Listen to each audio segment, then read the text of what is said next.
আমাদের এক কলিগ ভণ্ড কলিগ খালি এই দুদিন পর পর একটা মেয়ে ছাড়ে একটা ধরে, একটা ছাড়ে একটা ধরে, ধরে ধরে এই হলো অবস্থা করছে। তো আপনারা এইরকম যদি যে ছেলেগুলো দেখবেন এগুলা থেকে দূরে থাকবেন, মেয়েদেরকে বলি, বোনদেরকে বলি। হ্যাঁ, আর এই যে আমাদের এই এক ভাই, সে আমার দীর্ঘদিনের কলিগ, অনেক সম্পর্ক তার সাথে, রিসেন্টলি বিয়ে করছে। সে এরকম যে একটা খেয়ে দিয়ে ওগুলো আবার সে ছেড়ে দিয়েছে, কিন্তু সে এখন ভালো হয়ে গেছে, এখন আলহামদুলিল্লাহ ভালো, তারা এনজয় করতেছে এবং তাদের দাম্পত্য জীবন যেন সুখী হয় সেই জন্য আমরা দোয়া চাই।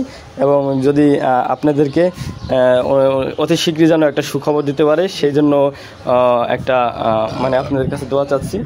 তো এই পর্যন্তই আমরা মূলত এনজয় করলাম এখান থেকে। তো একটু পরে আমরা আরও কিছু প্রোগ্রাম আছে, প্রোগ্রাম শেষ করে আমরা ঢাকার উদ্দেশ্যে রওনা দেব। সেই পর্যন্ত দেখতে থাকুন, আর যদি ভিডিওটি ভালো লাগে অবশ্যই সাপোর্ট করবেন। আসসালামু আলাইকুম ওয়া রাহমাতুল্লাহ।